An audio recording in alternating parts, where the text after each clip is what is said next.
Praise the Lord, good morning, praise the Lord. आप सबको जय मसीह की। और हम अपनी आराधना शुरू करने जा रहे हैं। 1-2 मिनट बाकी हैं और उसके बाद हम लोग फिर पहले अपनी आवाज़ टेस्ट कर लेते हैं।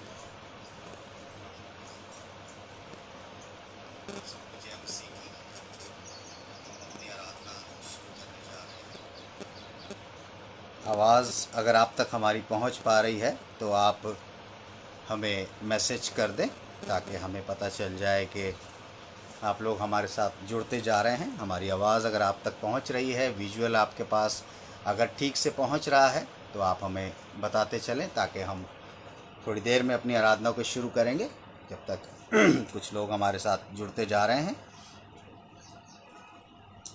और अगर हमारी आवाज़ आपको पहुंच रही है तो आप प्रेज द लॉर्ड कह के हमें बता सकते हैं, हालेलुया कह के हमें बता सकते हैं ताकि हमें पता चल जाए कि आप लोग हमें सुन पा रहे हैं, हमें देख पा रहे हैं। परमेश्वर का धन्यवाद हो आज के अच्छे दिन के लिए, आज की अच्छी सुबह के लिए। और हमें लग रहा है कि लोग हमें देख पा रहे हैं और सुन पा रहे हैं। आप सभी का स्वागत है प्रभु में बहुत बहुत। और हमारे साथ जो जो जुड़ता जा रहा है, हम प्रभु के नाम में आप सभी का स्वागत करते हैं और प्रभु से आप सभी के लिए अच्छी आशीषों को मांगते हैं और आपके लिए प्रभु से एक अच्छा जीवन चाहते हैं कि इस समय, जबकि इस संसार के अंदर, इस देश के अंदर, इस दुनिया के अंदर बहुत सी चीज़ें ऐसी चल रही हैं जो अच्छी नहीं हैं। और इस वक्त हम प्रभु का धन्यवाद करें कि प्रभु हमें अच्छा रखता है और प्रभु हमें अपने साथ बना के रखता है। हम धन्यवाद करते हैं आप सभी लोगों का जो हमारे साथ जुड़ गए हैं। मुझे स्क्रीन पे कुछ लोग दिखाई दे रहे हैं और आज हमारे साथ मेरे बड़े पुराने फ्रेंड हैं भाई राजीव जेम्स, जो कि अमेरिका में हैं, वो भी हमारे साथ जुड़े हैं। आपका स्वागत है भाई राजीव। और मिसेज़ पुष्पा, आपका भी स्वागत है। बहन संगीता, आपका स्वागत है। भाई रामफल, आपका स्वागत है। भाई अंशुल, आपका स्वागत है। और भी बहुत से लोग हमारे साथ जुड़ते जा रहे हैं। जो जो मुझे स्क्रीन पे दिखाई दिए हैं मैं उन सभी का स्वागत कर रहा हूं।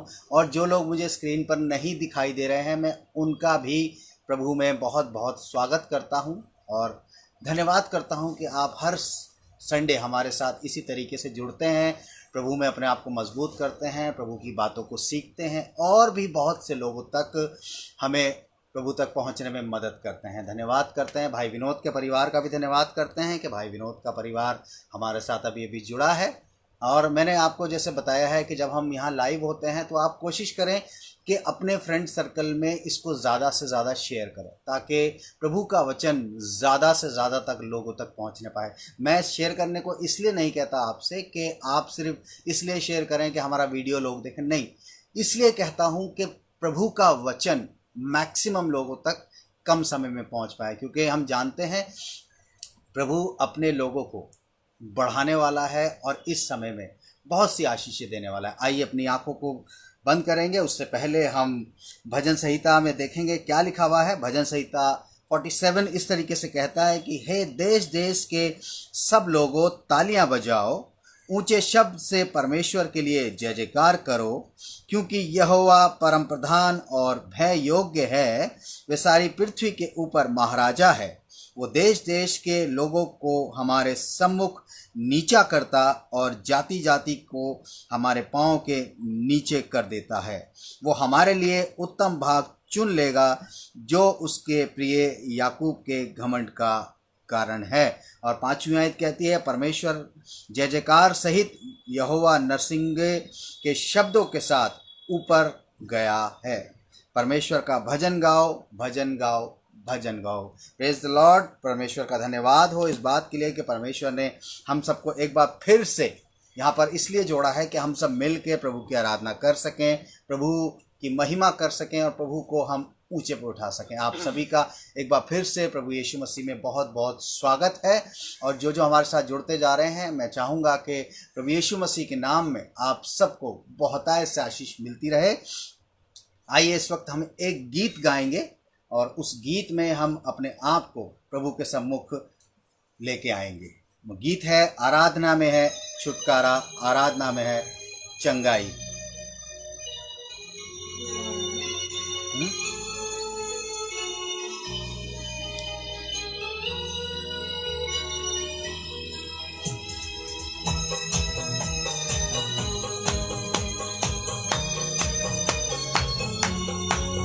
अगर ये गीत आप सबको आता है तो आप अपने घरों में बैठ के इसको गा सकते हैं मेरे अजीजों। आराधना में है छुटकारा, आराधना में है चंगाई, आराधना में है छुटकारा, आराधना में है चंगाई। शरीर प्राण आत्मा में शांति आनंद देता है, जान से भी प्यारा प्रभु। शरीर प्राण आत्मा में शांति आनंद देता है, जान से भी प्यारा प्रभु। प्रार्थना करे आराधना करे, वो अच्छा है कितना भला है। प्रार्थना करे आराधना करे, वो अच्छा है कितना भला है। छुटकारा पाए हमेशा, छुटकारा पाए हमेशा।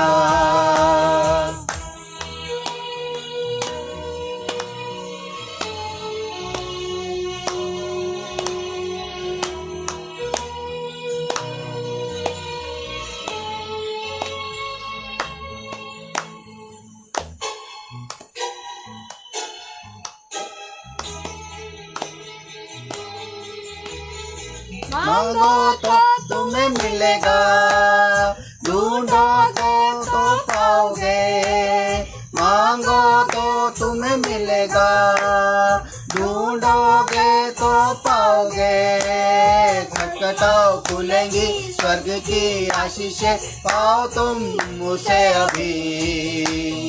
खटखटाओ खुलेंगी स्वर्ग की आशीषें, पाओ तुम उसे अभी। प्रार्थना करे आराधना करे, वो अच्छा है कितना भला है। प्रार्थना करे आराधना करे, वो अच्छा है कितना भला है। छुटकारा पाए हमेशा, छुटकारा पाए हमेशा।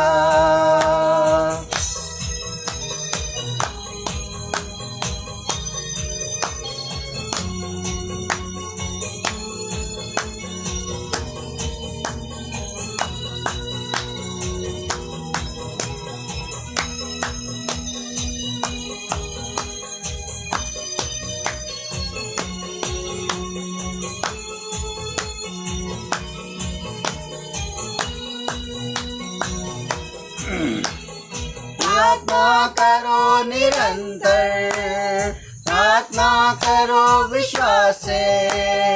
प्रार्थना करो निरंतर, प्रार्थना करो विश्वास से। धर्मी जन की प्रार्थना विश्वास की प्रार्थना तोड़ती है सारे बंधन। धर्मी जन की प्रार्थना विश्वास की प्रार्थना तोड़ती है सारे बंधन। प्रार्थना करे आराधना करे, वो अच्छा है कितना भला है। प्रार्थना करे आराधना करे, वो अच्छा है कितना भला है। छुटकारा पाए हमेशा, छुटकारा पाए हमेशा।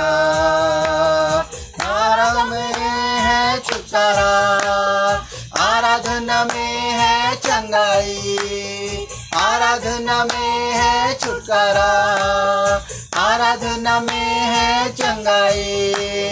शरीर प्राण आत्मा में शांति आनंद देता है, जान से भी प्यारा प्रभु। शरीर प्राण आत्मा में शांति आनंद देता है, जान से भी प्यारा प्रभु। प्रार्थना करे आराधना करे, वो अच्छा है कितना भला है। प्रार्थना करे आराधना करे, वो अच्छा है कितना भला है। छुटकारा पाए हमेशा, छुटकारा पाए हमेशा, छुटकारा पाए हमेशा। Hallelujah, praise the Lord, praise the Lord, praise the Lord. छुटकारा पाए हमेशा। आराधना में है छुटकारा, आराधना में है चंगाई। परमेश्वर का धन्यवाद हो मेरे अजीज़ों इस अच्छे गीत के लिए। और सच बात है कि जब हम परमेश्वर की आराधना करते हैं तो हम बहुत से बंधनों से छूटते जाते हैं। बहुत सी चीज़ों से हम जिनसे बंधे होते हैं इस दुनिया में, हम उनसे छूटते जाते हैं मेरे जीजो। और परमेश्वर का धन्यवाद हो आप एक बार फिर से आप सभी का कि आप हमारे साथ जुड़ चुके हैं। और इस वक्त हम भजन संहिता रीड करेंगे। सबको जय मसीह की। जय मसीह की। परमेश्वर का धन्यवाद करते हैं कि उसने एक बार फिर हमें मौका दिया कि हम उसके समीप आने पाए। मैं आपके सामने पढ़ूंगी भजन संहिता 46, साम 46। परमेश्वर हमारा शरण स्थान और बल है, संकट में अति सहज से मिलने वाला सहायक। इस कारण हमको कोई भय नहीं, चाहे पृथ्वी उलट जाए और पहाड़ समुद्र के बीच में डाल दिए जाएं, चाहे समुद्र गरजे और फेन उठाए और पहाड़ उसकी बाढ़ से कांप उठे। एक नदी है जिसकी नहरों से परमेश्वर के नगर में अर्थात परम प्रधान के पवित्र निवास स्थान में आनंद होता है। परमेश्वर उस नगर के बीच है, वो कभी टलने का नहीं। पाँव फटते ही परमेश्वर उसकी सहायता करता है। जाति जाति के लोग झल्ला उठे, राज्य राज्य के लोग डगमगाने लगे। वो बोल उठा और पृथ्वी पिघल गई।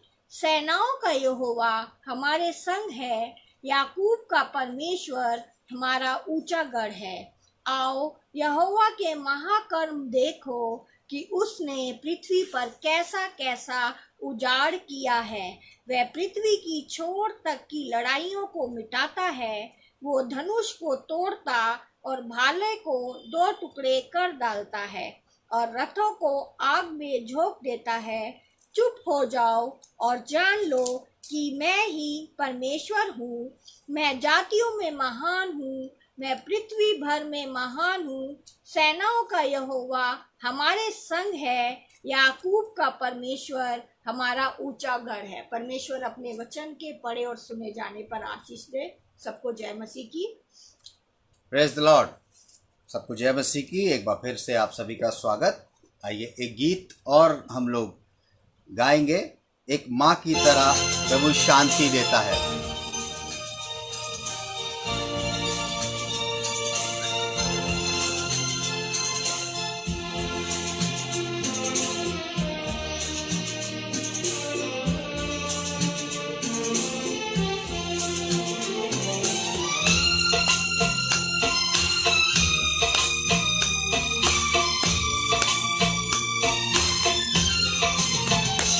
एक माँ की तरह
प्रेज द लॉर्ड।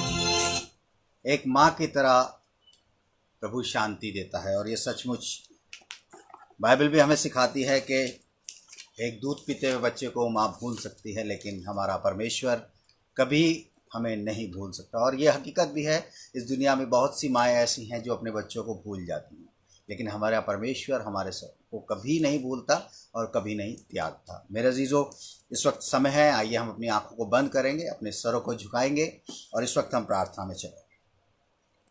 धन्यवाद धन्यवाद धन्यवाद मेरे परमेश्वर जी, सुंदर समय के लिए आपका धन्यवाद करते हैं मेरे परमेश्वर जी। आप महान परमेश्वर हैं और स्तुति के योग्य है खुदावन। हम अपना मुंह खोल के आज के दिन के लिए आपका धन्यवाद करते हैं खुदावन।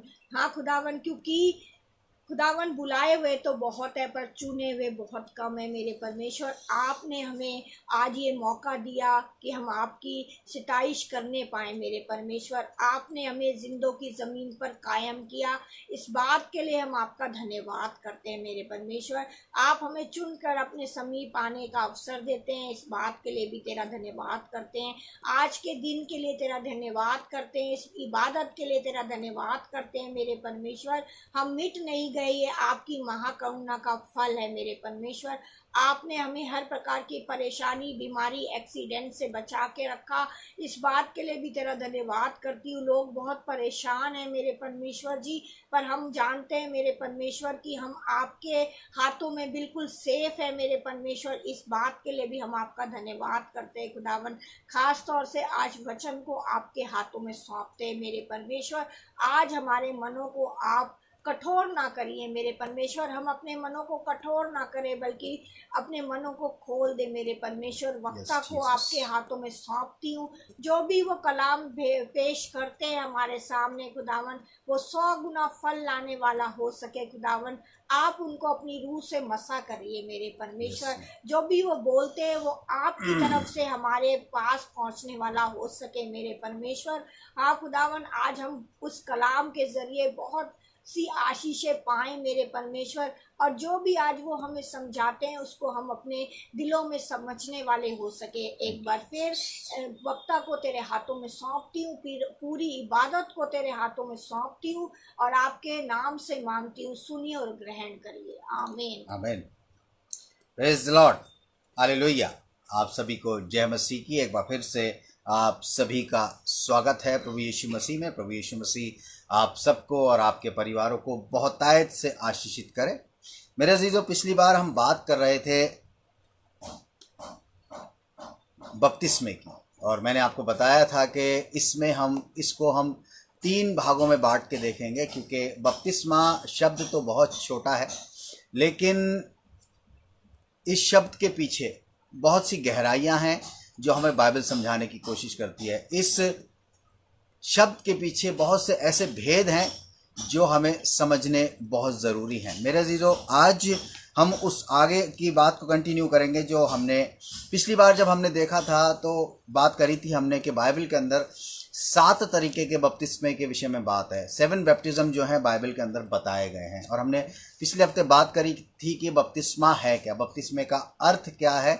हमने इस सब को देखा था। अगर आप चाहें तो पिछले हफ्ते का वीडियो आप YouTube पे या Facebook पे जाके आप मेरी टाइमलाइन पे देख सकते हैं, आपको वहाँ मिल जाएगा। और आपको ये सीरीज़ तभी समझ आएगी जब आप इसको शुरू से लेकर आखिर तक देखेंगे। अगर आप एक पार्ट देखेंगे तो आपको ये सीरीज़ नहीं समझ आने वाली है।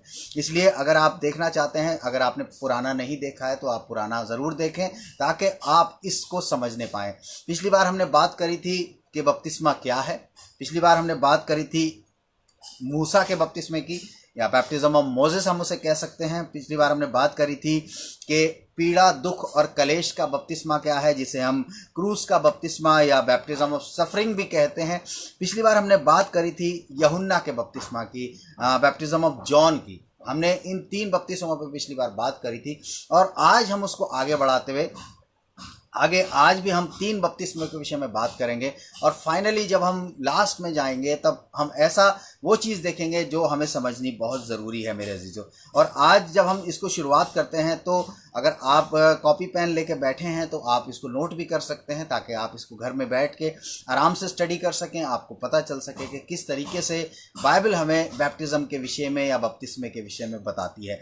आज जब हम बात करते हैं तो जब हम पिछली बार बात कर रहे थे तो पौलुस ने हमें बताया था कि एक ही बपतिस्मा है, कोई एक बपतिस्मा ऐसा है जिसके विषय में वो बात कर रहा है, लेकिन बाइबल हमें 7 बपतिस्मे के विषय में बताती है। इनमें से वो कौन सा बपतिस्मा है जिसके विषय में पौलुस बात करता है? अब तक हमने जो बपतिस्मे देखे उनके विषय में पौलुस नहीं कहता कि ये उस एक बपतिस्मे की कैटेगरी में इनमें से कोई भी आता हो। और आगे भी हम देखेंगे कि पौलुस हमें बताने की कोशिश करता है कि वो कौन सा बपतिस्मा है जिसके विषय में वो कहता है कि एक बपतिस्मा है। खाली एक बपतिस्मे के विषय में पौलुस ने जब हमें बताया है तो वो हमें पता चलेगा कि वो कौन सा एक बपतिस्मा है जिसके विषय में पौलुस बताता है।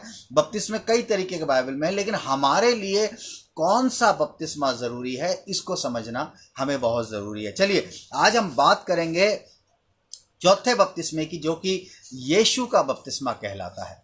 हमने अभी तक बात करी थी कि यूहन्ना का बपतिस्मा, पीड़ा का बपतिस्मा, और हमने बात करी थी मोसेस का बपतिस्मा यानी कि मूसा का बपतिस्मा। आज हम बात करने वाले हैं यीशु के बपतिस्मे पे कि यीशु का बपतिस्मा या बैप्टिज्म ऑफ जीसस बाइबल में क्या है, किस तरीके से ये मेंशन किया गया है, किस तरीके से बताया गया है और हमारे लिए क्या है ये। चलिए अगर आप मेरे साथ निकाल लें मत्ती की पुस्तक उसका 3रा अध्याय, मत्ती उसका 3रा अध्याय, मैथ्यू चैप्टर 3 वर्स 13 to 17 यानी कि उसकी 13वीं आयत से लेके 17वीं आयत तक। मैं एक बार फिर से बोल देता हूं, मत्ती उसका 3रा अध्याय और उसकी 13 से 17 आयत तक। जी यहाँ क्या लिखा हुआ है?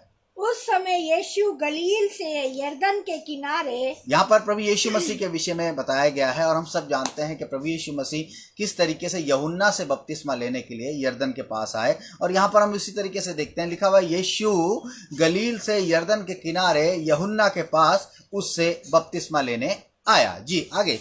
परंतु यूहन्ना यह कहकर जी उसे रोकने लगा, जी मुझे तो तेरे हाथ से बपतिस्मा लेने की आवश्यकता है। यहाँ पर हम देखते हैं कि प्रभु यीशु मसीह जब बपतिस्मा लेने आता है, और हम जानते हैं कि यूहन्ना जो था मन फिराओ और पानी का बपतिस्मा दिया करता था। वो प्रचार करता था कि मन फिराओ, पश्चाताप करो और बपतिस्मा लो।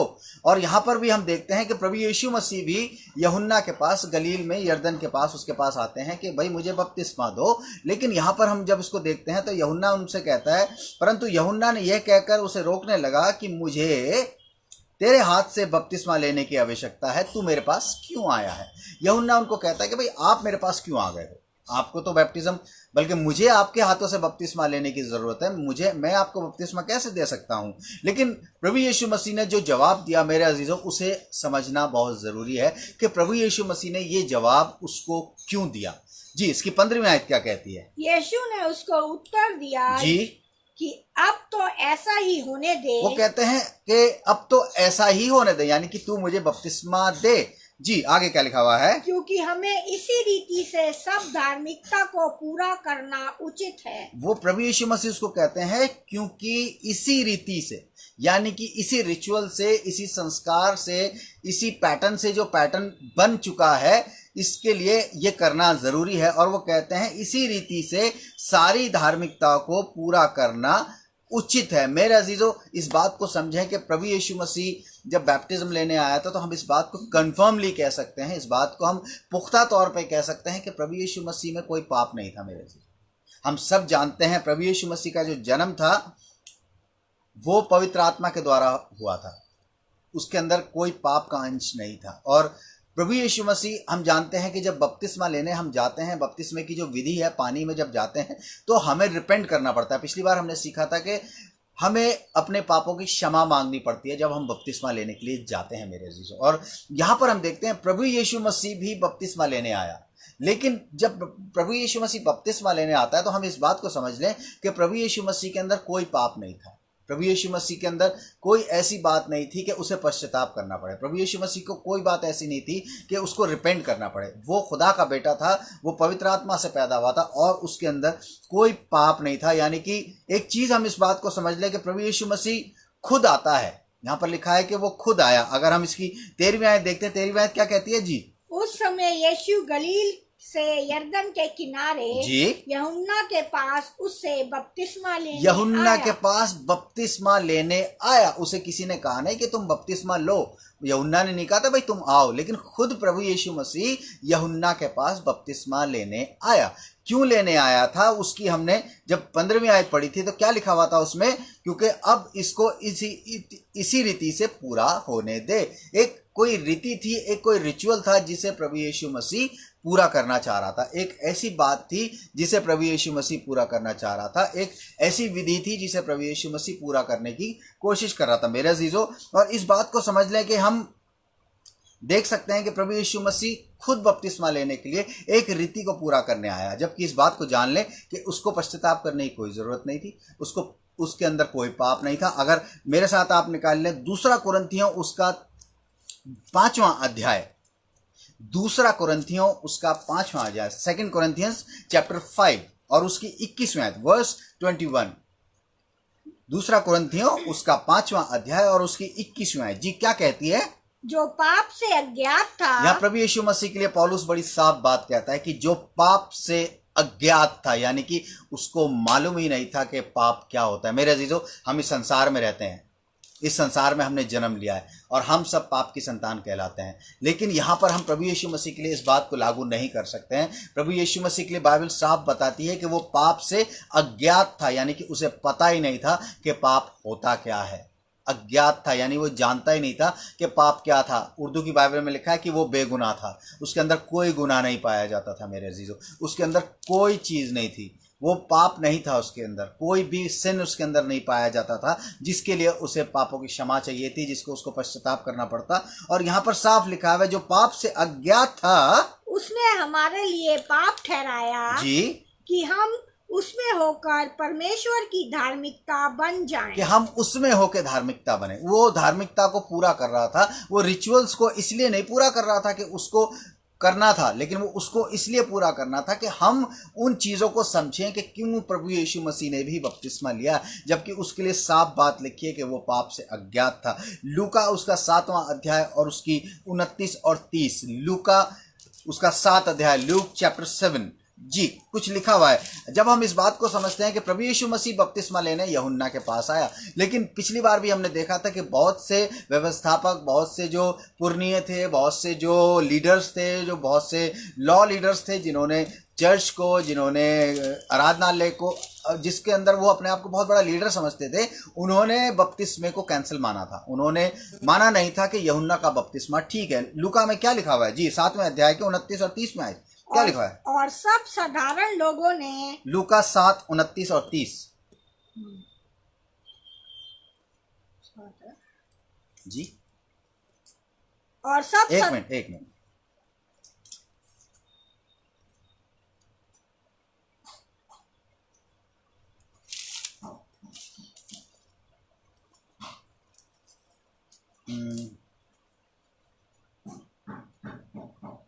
जी, वर्ष थोड़ी सी मेरे को लगता है कि यहाँ पे कुछ रेफरेंस गलत मिसप्रिंट हो गया है, तो इसलिए थोड़ा सा हम देख लेते हैं। इसमें लिखा हुआ है कि 30वीं आयत पढ़ दे एक बार जी। परंतु फरीसियों और, जी हाँ सही है, बिल्कुल ठीक है, रेफरेंस गलत नहीं है, वो वर्ष थोड़ी सी मिसमैच हो रही थी। उसकी 30वीं आयत में किस तरीके से लिखा हुआ है? परंतु फरीसियों और, जी हाँ, परंतु फरीसियों और व्यवस्थापकों ने उससे बपतिस्मा ना लेकर परमेश्वर के अभिप्राय को अपने विषय में टाल दिया। प्रभु यीशु मसीह ने परमेश्वर के अभिप्राय को टाला नहीं था। परमेश्वर की एक दूसरी लैंग्वेज में लिखा मनसा को, यानी कि परमेश्वर की जो इच्छा थी कि पानी का बपतिस्मा लिया जाए। तो प्रभु यीशु मसीह ने बपतिस्मा इसलिए नहीं लिया था कि कोई ऐसी बात है कि लोग उसे कुछ कहेंगे, लेकिन बात यह थी कि परमेश्वर की मनसा यह है, परमेश्वर का अभिप्राय यह है कि डुबकी का बपतिस्मा यूहन्ना द्वारा लेना था, इसलिए प्रभु यीशु मसीह यरदन के किनारे आया। लेकिन यहाँ पर हम देखते हैं कि फरीसियों ने और व्यवस्थापकों ने बपतिस्मा नहीं लिया यूहन्ना से, और लिखा है कि उसकी व्यवस्था को टाल दिया। परमेश्वर चाहता है कि बपतिस्मा लिया जाए डुबकी का, प्रभु यीशु मसीह ने भी लिया। यूहन्ना ने साफ बोला कि भाई मुझे तो तेरे हाथ से बपतिस्मा लेने की जरूरत है, मैं तो तेरे जूते खोलने के लायक भी नहीं हूं। लेकिन प्रभु यीशु मसीह ने यूहन्ना से कहा कि इसको रीति को ऐसे ही होने दे, क्योंकि मुझे धार्मिकता को पूरा करना है। और यहां पर हम देखते हैं 30वीं आयत में साफ लिखा हुआ है, फरीसियों और व्यवस्थापकों ने उससे बपतिस्मा ना लेकर परमेश्वर की मनसा को अपने विषय में टाल दिया। परमेश्वर की मनसा हमारे विषय में यह है कि हम पश्चाताप करें, हम पानी में डुबकी लगाएं और अपने पापों को उस पानी में छोड़कर वापस बाहर आएं, और हम इस बपतिस्मे को, जिस तरीके से प्रभु यीशु का बपतिस्मा हुआ, मेरे अजीजों समझने की बात है कि प्रभु यीशु का मसीह का बपतिस्मा उसी रीति से हुआ जिस रीति से सांसारिक लोगों का होता था। उसने कोई अलग तरीके से बपतिस्मा नहीं लिया था, लेकिन उसमें कुछ चेंजेस हुए थे उसके बपतिस्मा लेने के बाद, क्योंकि उसको रिपेंट करने की जरूरत नहीं थी, उसे पापों की क्षमा मांगने की जरूरत नहीं थी, उसको जरूरत नहीं थी। लेकिन फिर भी उसने धार्मिकता को पूरा, उस रिचुअल को पूरा करने के लिए, क्योंकि परमेश्वर की मनसा है, परमेश्वर का अभिप्राय यही है कि हम सब बैप्टाइज्ड हों, अपने पापों की क्षमा मांग के उसमें पानी में डुबकी मार के बाहर आए। लिखा हुआ है कि उसने, फरीसियों ने अपने विषय में उसकी मनसा को टाल दिया। और यहां पर हम साफ बात देखते हैं कि परमेश्वर ने भी यीशु के प्रति अपने प्रेम को दिखाया जब यीशु ने बपतिस्मा लिया। फरीसियों ने नहीं लिया बपतिस्मा, लेकिन यीशु ने जब बपतिस्मा लिया मेरे अजीजों, तो एक बड़ी अच्छी बात हुई, एक बड़ी अच्छी बात हुई जो कि हमें मिलती है ऊपर उसी में मत्ती की पुस्तक में 3 अध्याय के उसकी 16वीं आयत में। जी क्या लिखा हुआ है? और यीशु, जी हाँ, और यीशु बपतिस्मा लेकर जी तुरंत पानी में से ऊपर गया। जब प्रभु यीशु मसीह बपतिस्मा लेकर पानी में से ऊपर आया, और देखो उसके लिए आकाश खुल गया, उसके लिए आकाश खुल गया, और उसने परमेश्वर की आत्मा को कबूतर के समान उतरते और अपने ऊपर आते देखा। मेरे अजीजों, परमेश्वर ने भी उसके साथ अपने प्रेम को दिखाया। जब प्रभु यीशु मसीह ने बपतिस्मा लिया तो प्रभु यीशु मसीह ने अपने प्रेम को दर्शाया कि उसको पवित्र आत्मा का वरदान मिला। मेरे अजीजों, इस बात को समझने की जरूरत है कि जब हम इस रीति को पूरा कर रहे हैं प्रभु यीशु मसीह के साथ, तो प्रभु यीशु मसीह की बात हम समझें कि प्रभु यीशु मसीह ने उस रिचुअल को इसलिए पूरा किया। अगर प्रभु यीशु मसीह बपतिस्मा लेने नहीं आता तो पवित्र आत्मा का दान प्रभु यीशु मसीह कैसे पा पाता? जब उसने इस धार्मिकता को पूरा किया, इस रीति को पूरा किया, तो परमेश्वर ने उसके प्रति अपने प्रेम को दर्शाया, और प्रेम दर्शाने के बाद उसको पवित्र आत्मा का दान दिया गया। मेरे अजीजों, जिस पवित्र आत्मा की वजह से वो अपनी सेवकाई को पूरा कर पाया, अपनी सेवकाई में एक ऐसे काम कर पाया जो कि बहुत ही मुश्किल काम थे।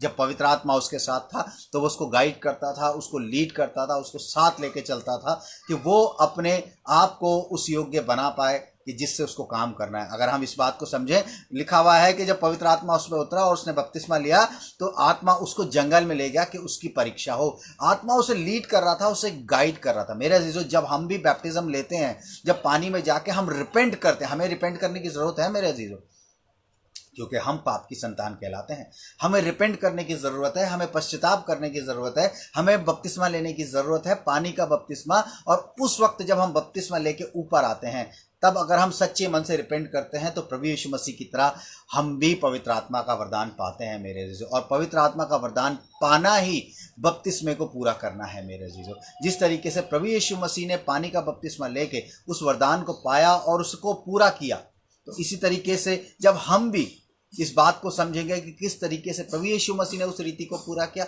हम भी उसी रीति से पूरा करें।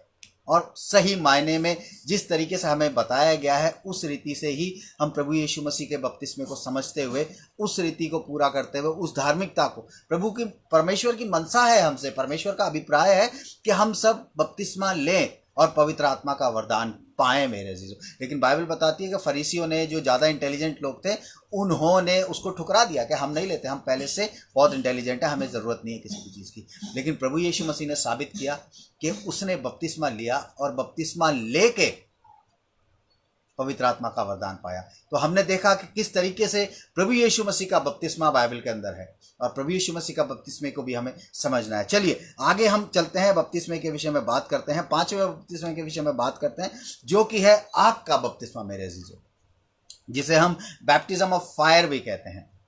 बैप्टिज्म ऑफ फायर भी कहते हैं। हमने मूसा का बपतिस्मा देख लिया, हमने यूहन्ना का बपतिस्मा देख लिया, हमने पीड़ा का बपतिस्मा देख लिया, हमने यीशु का बपतिस्मा देख लिया मेरे अजीज। और अब हम पांचवा बपतिस्मा जो देखने वाले हैं वो आग का बपतिस्मा देखने वाले हैं कि किस तरीके से बाइबल के अंदर आग के बपतिस्मे के विषय में लिखा हुआ है। जी, मत्ती उसका 3 अध्याय और उसकी 11वीं आयत क्या कहती है? मत्ती chapter 3 verse 11, Matthew chapter 3 verse 11, मत्ती 3 अध्याय और उसकी 11वीं आयत। जी, क्या कहती है? मैं तो पानी से तुम्हें मन फिराव का बपतिस्मा यहाँ देता पर हूँ। यूहन्ना बात कर रहा है लोगों से कि मैं तो पानी से तुम्हें मन फिराव का बपतिस्मा देता हूँ, पानी से देता हूँ। यानी कि एक बात उसने कह दी है कि मैं पानी से दे रहा हूँ, तो इसका मतलब किसी और चीज का बपतिस्मा भी है कि वो कहता है कि मैं तो तुम्हें पानी से मन फिराव का बपतिस्मा देता हूँ, परंतु जो मेरे बाद आने वाला है वो मुझसे शक्तिशाली है। मैं उसकी जूती उठाने के योग्य नहीं। वो साफ कहता है कि मैं उसकी जूती उठाने के भी योग्य नहीं। वे तुम्हें पवित्र आत्मा और आग से बपतिस्मा देगा। यहाँ पे 2 चीजें उसने मेंशन कर दी हैं कि वो तुम्हें पवित्र आत्मा और आग से बपतिस्मा देगा। मेरे अजीजों, आग के बपतिस्मे के विषय में हम बात करेंगे कि वो कैसे आग का बपतिस्मा है, किस तरीके से। यहाँ पे 3 तरीके के बपतिस्मे के बारे में आप समझ लीजिए। यूहन्ना कहता है मैं तुम्हें पानी का बपतिस्मा देता हूं, लेकिन जो मेरे बाद आने वाला है दूसरा बपतिस्मा है वो पवित्र आत्मा का देगा। और तीसरा बपतिस्मे की वो बात करता है जो कहता है कि वो आग का बपतिस्मा है। इस एक ही वर्ष के अंदर 3 बैप्टिज्म को क्लियर किया गया है। और समझने की बात है कि बपतिस्मा पानी का है, आग का है और पवित्र आत्मा का है। इस वक्त हम बात करेंगे आग के बपतिस्मे के विषय में। और आग के बपतिस्मे के विषय में जब हम बात करते हैं तो कई जगह कई चीजों में प्रेरितों के काम उसका 2 अध्याय और उसकी 3री आयत के अंदर एक बात लिखी है जिसको हम पवित्र आत्मा के बपतिस्मे से जोड़ते हैं। और बहुत सी जगहों पे इसको जोड़ा जाता है। प्रेरितों के काम उसका 2 अध्याय और उसकी 3री आयत जी क्या कहती है यहाँ पर? और उन्हें आग की सी जीभ। जी हाँ, जब इसकी पहली आयत हम पढ़ते हैं तो पहली आयत में क्या लिखा हुआ है? जब पेंतिकुस्त का दिन आया। जी हाँ, यहाँ पर बताया जाता है कि प्रभु यीशु मसीह जब चले गए थे और उनके जाने के बाद जब पेंतिकुस्त का दिन आया, यानी कि जब 50वां दिन आया प्रभु यीशु मसीह के जाने के बाद, तो वे सब एक जगह इकट्ठे थे। वो सब एक जगह इकट्ठे थे। एकाएक आकाश से बड़ी आंधी की सी सनसनाहट का शब्द हुआ। जी हाँ, वो कहता है कि आंधी की सी सनसनाहट का शब्द हुआ और उससे सारा घर जहाँ वे बैठे थे गूंज गया। जी, आगे क्या लिखा हुआ है? और उन्हें आग की सी जीभें, जी हाँ, फटती हुई दिखाई दी और उनमें से हर एक पर 8 ठहरी। यहाँ पर कुछ और बात यहाँ पे प्रेरितों के काम में लूका कहता है कि जब वो घर में बैठे हुए थे, पेंतिकुस्त का दिन आया था, तो कुछ ऐसा हुआ जो बड़ा अनवांटेड था कि पूरा घर हिल गया, आंधी की सनसनाहट सी हुई और लिखा है कि आग की सी जीभें फटती हुई दिखाई दी और उन सब पर आ गई। मेरे अजीजों, इस बात को समझेंगे, लेकिन यूहन्ना कुछ और कहने की कोशिश कर रहा है। यूहन्ना कुछ और बताने की कोशिश कर रहा है आग के बपतिस्मे के विषय में। यहाँ पर कुछ और मेंशन है और यहाँ पर यूहन्ना कुछ और समझाने की कोशिश करता है। मत्ती उसका 3 अध्याय उसकी 12वीं आयत में कुछ बात लिखी हुई है। जी, क्या कहता है वो? मत्ती 3 अध्याय और उसकी 12वीं आयत कुछ कहती है। जी, उसका सूप उसके हाथ में है। अगर हमने इसकी 11वीं आयत पढ़ी है, 11वीं आयत में वो बताता है कि वो मेरे बाद जो आएगा वो तुम्हें आग का और पवित्र आत्मा का बपतिस्मा देगा। लेकिन जस्ट उसके फौरन बाद यूहन्ना कुछ और स्टेटमेंट यहां दे रहा है। तो इसका मतलब अगर हम बात करते हैं आग के बपतिस्मे की तो कुछ और सीन है। यहां यूहन्ना हमें कुछ और समझाने की बात करता है। 12वीं आयत कहती है कि उसका सूप उसके हाथ में है और वो अपना खलियान अच्छी रीति से साफ करेगा। वो अभी बात कर रहा था कि मेरे बाद जो आने वाला है मैं उसकी जूती के बंद खोलने के भी लायक नहीं हूं। वो तुम्हें आग का और पवित्र आत्मा का बपतिस्मा देगा। और उसी के विषय में लिखा हुआ है कि उसका सूप, यानी कि प्रभु यीशु मसीह के बारे में लिखा हुआ है। सूप हम सब जानते हैं, गेहूं साफ करने की एक चीज होती है जिसे हम सूप बोलते हैं। जी, वो कहता है उसका सूप उसके हाथ में है और वो अपना खलियान अच्छी रीति से लिखा है कि वो अपना खलियान अच्छी रीति से साफ करेगा। ऐसे चलते फिरते साफ नहीं कर देगा। वो कहता है अच्छी रीति से साफ करेगा। आगे, और अपने गेहूं को, जी हाँ, अपने गेहूं को तो खत्ते में इकट्ठा करेगा, खत्ते में इकट्ठा करेगा, परंतु भूसी को उस आग में जलाएगा जो परंतु बुझने की भूसी नहीं। को उस आग में जलाएगा जो बुझने की नहीं। यहाँ पर यूहन्ना बताना चाहता है कि जब प्रभु यीशु मसीह दोबारा बादलों पर आएगा, जब प्रभु यीशु मसीह की सेकंड कमिंग होगी, हम सब जानते हैं कि प्रभु यीशु मसीह दोबारा जरूर आएगा मेरे अजीजों। कोई व्यक्ति ऐसा नहीं है जो इस बात को डिनाई कर सके, क्योंकि बाइबल बड़ा साफ बताती है कि प्रभु यीशु मसीह बादलों पे दोबारा आने वाला है और बहुत जल्द आने वाला है। और यूहन्ना भी इसी बात को समझाने की कोशिश करता है कि वो जब वापिस आएगा अपना सूप लिए हुआ आएगा, और जो उसकी आज्ञा नहीं मानते हैं, जो उसकी बातों को नहीं मानते हैं, जो परमेश्वर की बातों पर नहीं चलते हैं मेरे अजीजों, वो उनको आग में भस्म करेगा, आग में भस्म करेगा और अनंत जीवन का वारिस उनको बनाएगा जो उसकी मनसा को मानते हैं, जो उसकी बातों को समझते हैं, जो उसके वचन पे चलते हैं। और इसलिए यूहन्ना यहाँ पर गेहूं और भूसी का उदाहरण करता है। कहता है भूसी तो जल जाएगी लेकिन गेहूं को वो इकट्ठा कर लेगा। दूसरा थिस्सलुनीकियों उसका पहला अध्याय, सेकंड थिस्सलुनियंस उसका फर्स्ट चैप्टर, दूसरा थिस्सलुनीकियों उसका पहला अध्याय और उसकी 7वीं और 8वीं आयत में कुछ लिखा हुआ है जी। और तुम्हें जो कलेश पाते हो हमारे साथ चैन दे उस समय जबकि प्रभु यीशु अपने सामर्थी, यहाँ पर साफ लिखा हुआ है कि उस समय जबकि प्रभु यीशु अपने सामर्थी दूतों के साथ धधकती हुई आग में स्वर्ग से प्रकट होगा। मेरे जी जो साफ बात लिखी है कि प्रभु यीशु मसीह अपने दूतों के साथ जब स्वर्ग से आएगा तो धधकती हुई आग के साथ प्रकट होगा। मेरे अजीजों ऐसे ही नहीं आ जाएगा, धधकती हुई आग के साथ। और धधकती हुई आग में मेरे अजीजों, और उसके 8वीं आयत में क्या लिखा हुआ है?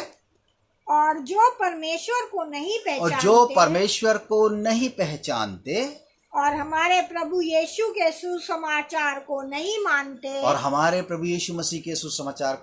मानते, उनसे पलटा लेगा। वो कहता है कि अपने दूतों के साथ धधकती हुई आग में आएगा, और जो उसका वचन मानते हैं वो तो जलेंगे नहीं उस आग में मेरे अजीजों, लेकिन जो उसका वचन नहीं मानते हैं मेरे अजीजों, वो उस आग में जल जाएंगे। आग का बपतिस्मा जब प्रभु यीशु मसीह आएगा तो वो आग का बपतिस्मा देगा, और जो उसकी बात नहीं मानते वो जल जाएंगे मेरे अजीजों। लेकिन जो उसकी बात मानते हैं, उसके वचनों पे चलते हैं, उसकी मनसा को समझते हैं, वो उस आग के बपतिस्मे को पा पाएंगे मेरे अजीजों।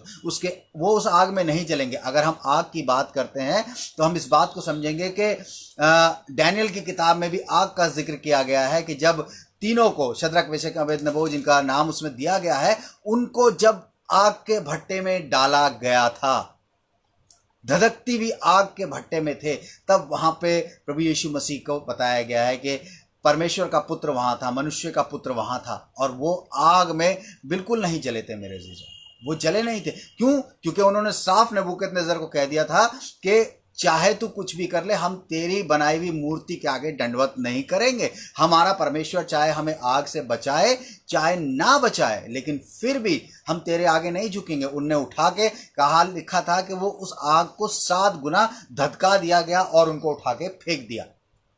और लिखा हुआ है कि जब उसने आग में फेंक दिया तो जिन लोगों ने आग में फेंका था वो जल के मर गए, लेकिन जिसको फेंका था वो नहीं जले। क्यों? क्योंकि प्रभु यीशु मसीह उस आग में उन लोगों के साथ टहल रहा था। और बाइबल हमें बताती है कि राजा ने जब देखा, वो कहता है कि भाई हमने तो 3 आदमी इसमें डाले थे, ये चौथा कहां से आ गया? क्या तुम्हें ये मनुष्य के पुत्र के सरीखा नहीं लगता? मेरे अजीजों, प्रभु यीशु मसीह जब धधकती हुई आग में आएगा तो जो लोग उसकी बातों को नहीं मानते हैं वो आग का बपतिस्मा नहीं पा पाएंगे। बपतिस्मा आग का वो पा पाएंगे जिन्होंने उसकी मंशा को माना है, जिन्होंने उसकी बात को समझा है, जिन्होंने उसके पीछे चला है, उसके वचन को समझा है। हमने ऊपर देखा था कि फरीसियों ने और जो व्यवस्थापक थे उन्होंने मनसा को टाल दिया, अपने विषय में टाल दिया, लेकिन प्रभु यीशु मसीह ने धार्मिकता को पूरा करने के लिए उस बपतिस्मे को लिया। इसीलिए प्रभु यीशु मसीह जब वापस आएगा, जब उसकी सेकंड कमिंग होगी, तो अपने दूतों के साथ धधकती हुई आग में आएगा। और मेरे अजीजों, हम लोगों को जो उसका वचन मानते हैं, जो उसके पीछे चलते हैं, वो आग का बपतिस्मा लेगा। मेरे अजीजों, इस बात को समझ लीजिए कि हमने प्रभु यीशु मसीह के बपतिस्मे को देखा और आग के बपतिस्मे को देखा। उससे पहले हमने मूसा का बपतिस्मा देखा था, हमने सफरिंग का बपतिस्मा देखा था, हमने यूहन्ना का बपतिस्मा देखा था। और इस वक्त हम जो बपतिस्मे देख चुके हैं वो हम 5 बपतिस्मे देख चुके हैं। अब हम चलते हैं छठे बपतिस्मे की तरफ। जो छठा बपतिस्मा हमें बाइबल के अंदर दिया गया है मेरे अजीजों, वो है पवित्र आत्मा का बपतिस्मा। जैसे कि अभी हमने ऊपर की आयत में पढ़ा था, उस आयत को एक बार फिर से हम पढ़ेंगे। यूहन्ना उसका 3 अध्याय और उसकी 11वीं आयत क्या कहती है जी? मत्ती उसका 3 अध्याय और उसकी 11वीं आयत जी। मैं तो पानी से तुम्हें मन फिराव जी का हाँ, बपतिस्मा हम उस आयत को देता दोबारा हूँ। पढ़ रहे हैं और यूहन्ना उस बात को कहता है, मैं तो तुम्हें पानी से मन फिराव का बपतिस्मा देता हूँ, परंतु जो मेरे बाद आने वाला है वो मुझसे शक्तिशाली है। मैं उसकी जूती उठाने के योग्य मैं नहीं। उसकी जूती उठाने के योग्य भी नहीं हूँ। वो तुम्हें पवित्र आत्मा का मेंशन हो गया है यहाँ पे मेरे जीजो। अभी हमने आग की बात करी थी और अब यहाँ बात की जा रही है पवित्र आत्मा की, यानी कि होली स्पिरिट की। वो तुम्हें पवित्र आत्मा और आग से बपतिस्मा देगा, यानी कि प्रभु यीशु मसीह पवित्र आत्मा का बपतिस्मा देगा, क्योंकि उसके पास पवित्र आत्मा है। जब उसने खुद बपतिस्मा लिया तो उसने पवित्र आत्मा पाया और तभी वो आगे पास ऑन कर सकता है। और इस बात को समझें कि इस बात की भविष्यवाणी बहुत समय पहले पुराने नियम में की गई थी कि परमेश्वर कहता है कि मैं तुम्हारे ऊपर पवित्र आत्मा उंडेलूंगा मेरे जीजो। और जब हम इस आयत को समझेंगे तो योएल नबी की पुस्तक उसका 2 अध्याय और उसकी 28वीं आयत में इस बारे में भविष्यवाणी की गई है। पवित्र आत्मा की भविष्यवाणी, पवित्र आत्मा के उंडेलने की भविष्यवाणी की गई है, पवित्र आत्मा के बपतिस्मे के बारे में बात किया गया है। योएल नबी उसका जोएल 2 चैप्टर वर्स 28 जी, क्या लिखा हुआ है इसमें? उन बातों के बाद, जी हाँ, यहाँ कहता है उन बातों के बाद मैं सब प्राणियों पर, जी हाँ, परमेश्वर कहता है कि मैं उन बातों के बाद सब प्राणियों पर अपना आत्मा उंडेलूंगा। तुम्हारे बेटे बेटियां भविष्यवाणी करेंगे और तुम्हारे पुरनिये स्वप्न देखेंगे और तुम्हारे जवान दर्शन देखेंगे। यानी कि मेरे अजीजों, ये बात नई नहीं है, ये बात पुरानी है कि पवित्र आत्मा का बपतिस्मा तो बहुत ज़रूरी है। और पवित्र आत्मा का बपतिस्मा लिए बगैर कुछ चीज़ें नहीं हो सकती हैं। बड़ा साफ क्लियर बाइबल हमें इस बात को कह रही है। कहता है कि परमेश्वर ने इस बात को कहा कि मैं अपना आत्मा सब प्राणियों पर उंडेलूंगा। वो सब पे उंडेलने के लिए तैयार है। वो कहता है कि मैं सब पर उंडेलूंगा। कहता है तुम्हारे बेटे बेटियां भविष्यवाणी करेंगे। मेरे जीजो, जब होली स्पिरिट आएगा तो भविष्यवाणी कर सकते हैं। बात को नोट करते जाइएगा आप कि होली स्पिरिट जब आएगा तब हम प्रॉफिट बन सकते हैं, भविष्यवाणी कर सकते हैं। दूसरा, जब होली स्पिरिट आएगा तो हम दर्शन देख सकते हैं, यानी कि विजन हमें परमेश्वर दिखा सकता है मेरे जीजो, बाय द होली स्पिरिट। उसके बाद और अगर तीसरी बात कहें तो हम स्वप्न देखेंगे, यानी कि इंग्लिश में इसको ड्रीम कह सकते हैं। और उन बातों को हम समझ पाएंगे जो परमेश्वर हम पर खोलना चाहता है। और परमेश्वर, अगर हम जानेंगे, पुराने नियम के अंदर सपनों के द्वारा लोगों से बात किया करता था। डैनियल सपने में बहुत सी चीज़ें देखता था और उनका अर्थ बताता था वो राजा को। अगर हम डैनियल की बुक पढ़ेंगे तो हमें पता चल जाएगा कि पवित्र आत्मा के द्वारा कितनी चीज़ें हमारे जीवन में हो सकती हैं, पवित्र आत्मा के बपतिस्मे के द्वारा। और यही बात जब हम नए नियम के अंदर आते हैं तो हमें ये बात दोबारा मिलती है कि उसकी फुलफिलनेस कहाँ पर होती है। प्रेरितों के काम उसका 2 अध्याय और उसकी 17वीं आयत, क्या लिखा हुआ है इसमें? प्रेरितों का काम उसका 2 अध्याय और उसकी 17वीं आयत मेरे अजीजों। परमेश्वर कहता है कि अंत के दिनों में, यानी कि जब प्रभु यीशु मसीह का आगमन होने लगेगा मेरे अजीजों। अभी हम बात कर रहे थे कि उसने अपना सूप हाथ में ले रखा है और जब वो वापस आएगा धधकती हुई आग को लेकर, तब उन लोगों को नष्ट कर देगा जो उसकी बात नहीं मानते हैं। लेकिन यहाँ पर कहता है कि परमेश्वर कहता है कि अंत के दिनों में ऐसा होगा कि मैं अपना आत्मा सब मनुष्यों पर उंडेलूंगा। सब मनुष्यों पर उंडेलूंगा। योएल को याद रखिएगा, यही वर्ष हम वहां पढ़ रहे थे, और यहाँ पर नए नियम के अंदर भी यही बात लिखी हुई है कि मैं अपना आत्मा सब मनुष्यों पर उंडेलूंगा, और तुम्हारे बेटे और तुम्हारी बेटियां भविष्यवाणी करेंगी, और तुम्हारे जवान दर्शन देखेंगे, और तुम्हारे पुरनिये स्वप्न देखेंगे। 18वीं आयत क्या कहती है? वरन मैं अपने दासों और अपनी दासियों पर भी उन दिनों में अपने आत्मा में से उंडेलूंगा, और वह भविष्यवाणी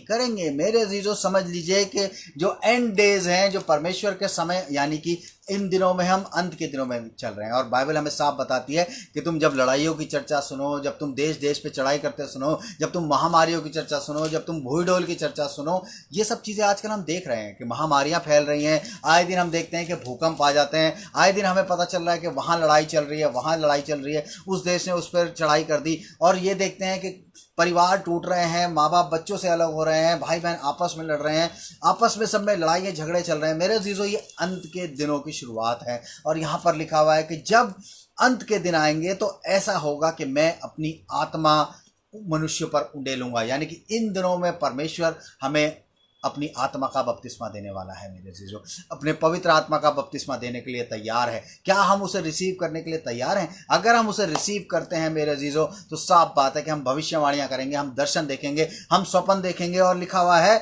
कि मैं अपने दास और दासियों पर भी अपना आत्मा उंडेलूंगा, और वो भविष्यवाणियां करेंगे। मेरे अजीजों, पुराने नियम के अंदर हमने इस चीज को देखा, और नए नियम के अंदर देखा। प्रेरितों का काम उसका पहला अध्याय और उसकी 5वीं आयत को पढ़ेंगे हम। प्रेरितों का काम उसका पहला अध्याय और उसकी 5वीं आयत क्या कहती है? जी, क्योंकि यूहन्ना ने तो पानी में, जी हाँ, यहाँ पर साफ लिखा है, क्योंकि यूहन्ना ने तो पानी में बपतिस्मा दिया है, परंतु थोड़े दिनों के बाद तुम पवित्र आत्मा से बपतिस्मा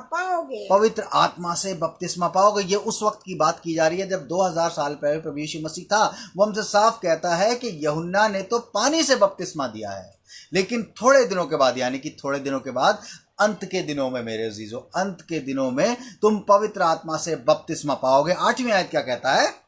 परंतु जब पवित्र आत्मा तुम पर आएगा, वो कहता है कि जब पवित्र आत्मा तुम पर आएगा तब तुम सामर्थ पाओगे, और यरूशलेम और सारे यहूदिया और समरिया में और पृथ्वी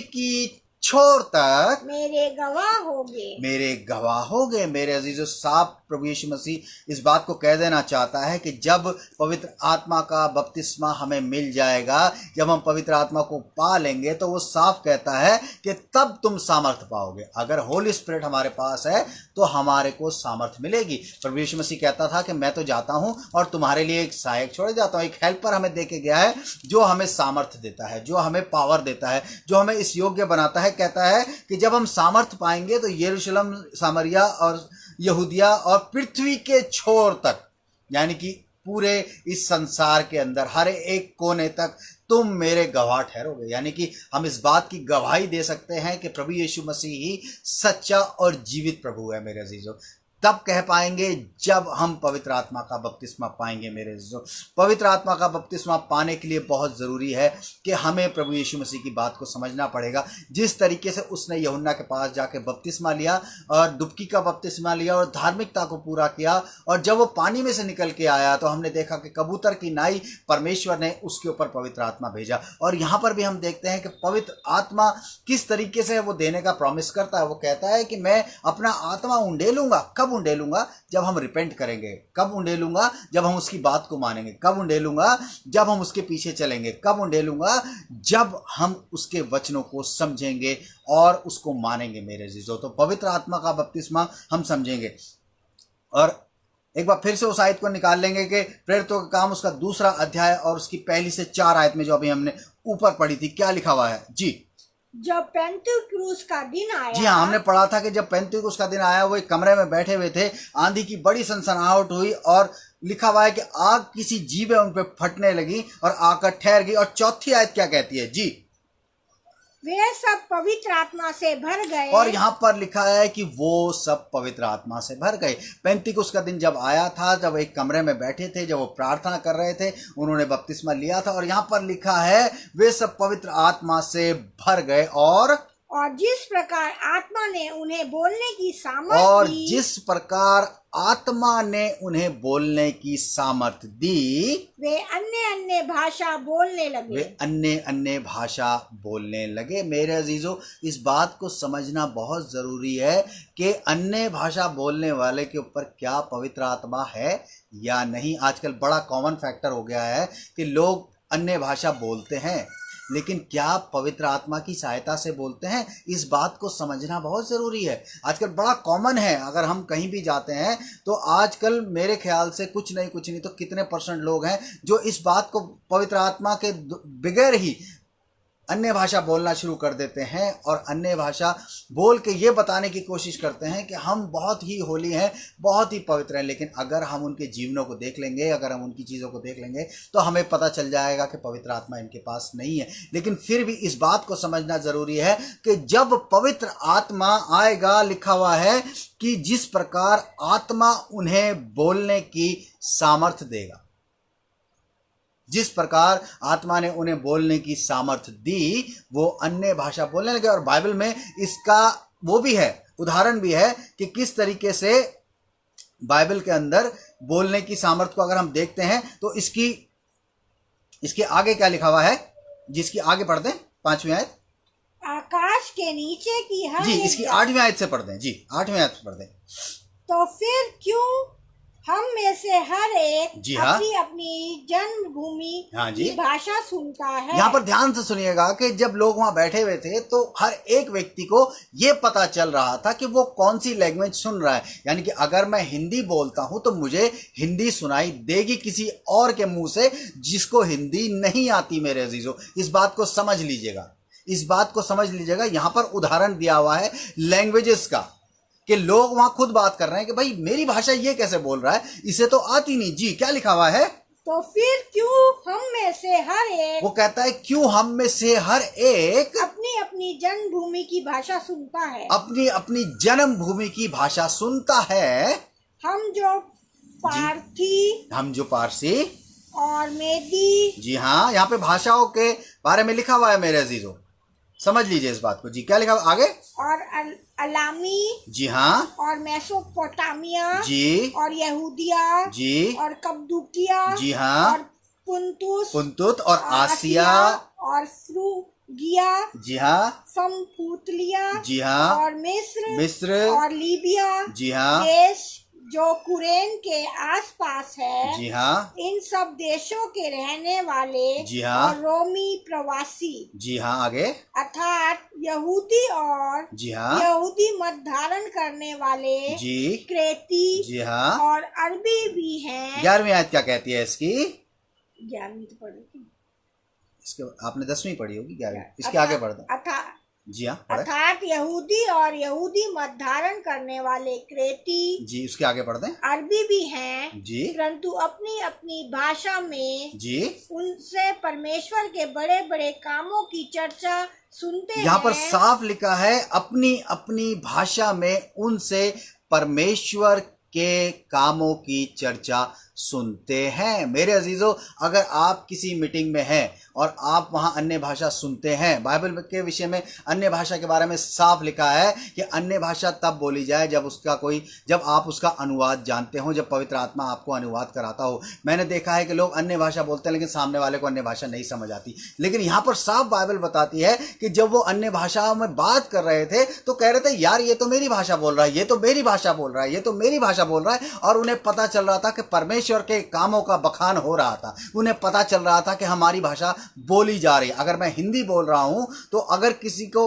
हिंदी नहीं आती है, अगर किसी को हिंदी आती है या नहीं आती है, और अगर मैं परमेश्वर की आवाज में बात करूंगा मेरे अजीजों, तो उसको समझना पड़ेगा। अगर मैं हिंदी जानता हूं और कोई अन्य भाषा में बात करता है, हिंदी में बात करता है, अन्य भाषा में, तो मुझे सुनाई देगी कि वो मेरी भाषा में बात कर रहा है, परमेश्वर की बातों का बखान कर रहा है मेरे लिए। अगर हम कुछ भी बोलने लगते हैं, आजकल का सिस्टम अगर आप देखेंगे तो बहुत कॉमन हो गया है, अन्य भाषा के विषय में बात करते हैं लोग और कुछ भी बोलने लगते हैं, सामने वाले को समझ आए चाहे ना। तो बाइबल साफ बताती है कि अगर अन्य भाषा आप बोलते हैं और कलीसिया के अंदर बोलते हैं और अन्य भाषा को नहीं समझा, तो सामने वाला, लिखा हुआ है, पागल समझेगा, शब्द इस्तेमाल हुआ है मेरे जीजो। तो इसलिए समझ लीजिए कि पवित्र आत्मा का दान ही हमें अन्य भाषा का वरदान देता है मेरे जीजो। और इस बात को समझ लीजिए कि पवित्र आत्मा परमेश्वर के द्वारा मिलती है। साफ लिखा है कि मैं अपने दास दासियों पर पवित्र आत्मा उंडेलूंगा और वो भविष्यवाणियां करेंगे मेरे जीजो।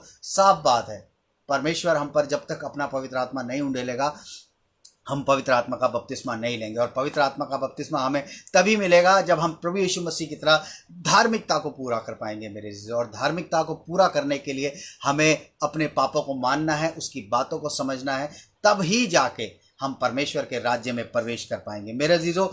लेकिन अभी जितने भी हमने बात करी बपतिस्मे की, ये बपतिस्मे वो बपतिस्मा नहीं है जिनके विषय में हमें पौलुस ने कहा था कि एक बपतिस्मा है।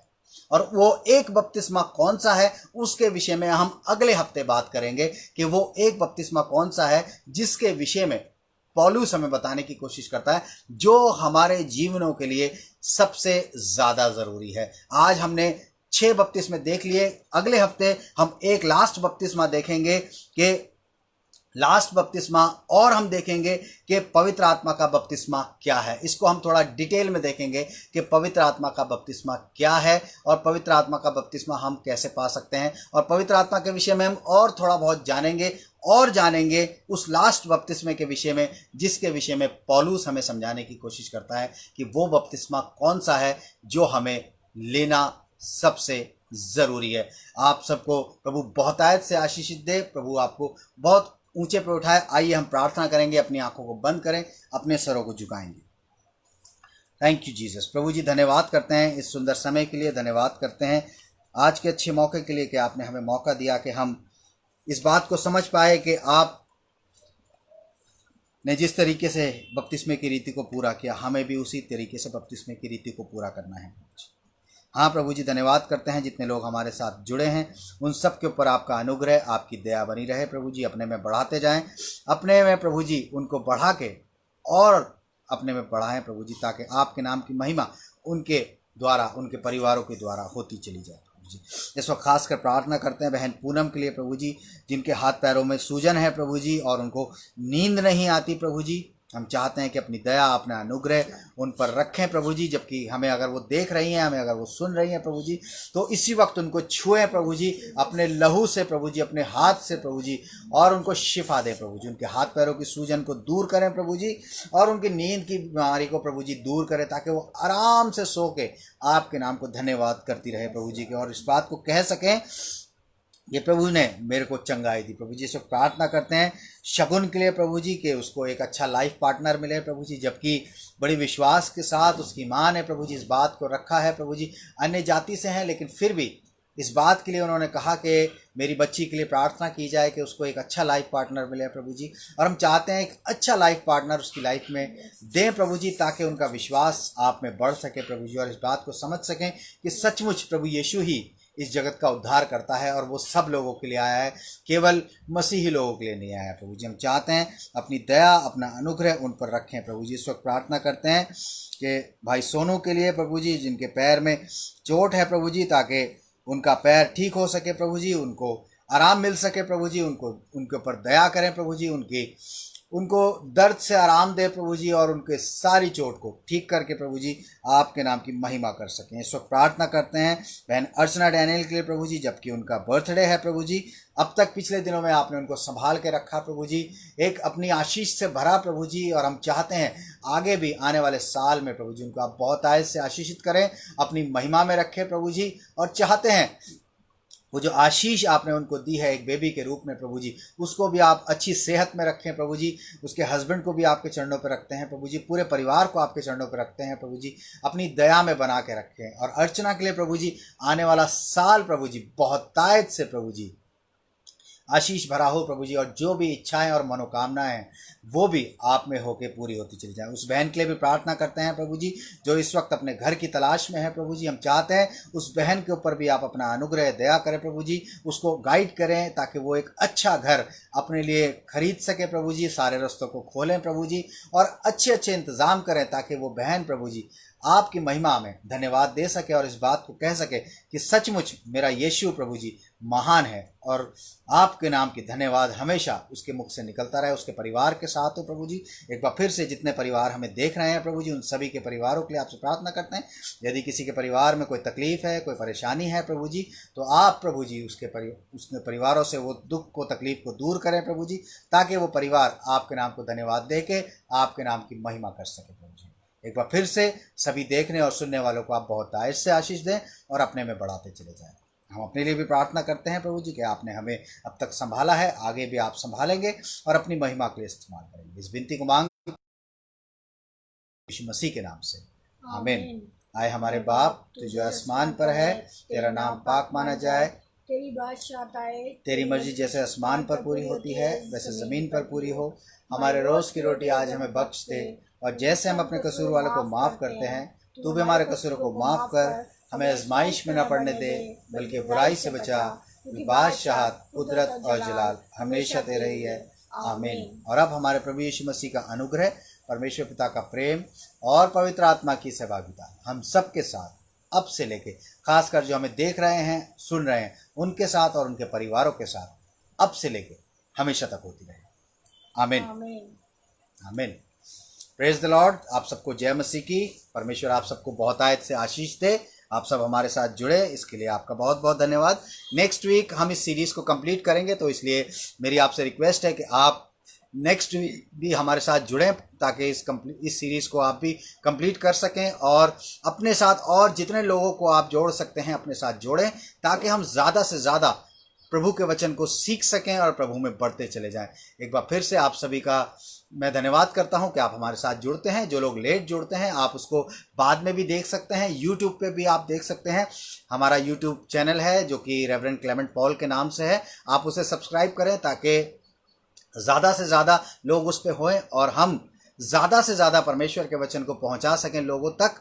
और कोशिश हमारी ये रहेगी कि आने वाले दिनों में हम यूट्यूब पे भी लाइव आ सकें, क्योंकि बहुत से लोग हम लोगों को फेसबुक पे लाइव नहीं देख पाते, इसलिए हम कोशिश कर रहे हैं कि यूट्यूब पे भी हम लाइव आ सकें। तो आप लोगों से मेरी रिक्वेस्ट है कि ज़्यादा से ज़्यादा आप हमारे चैनल को सब्सक्राइब करें, लाइक करें, ताकि उसके व्यूअर बढ़ सकें और हम लाइव आने की कोशिश कर सकें। परमेश्वर आप सबको बहुत आशीष दे। नेक्स्ट वीक हम 9:30 बजे फिर मिलेंगे। आप में प्रभु में बने रहें और प्रभु आपके परिवारों को बहुत आशीष दे। Thank you very much. God bless you all.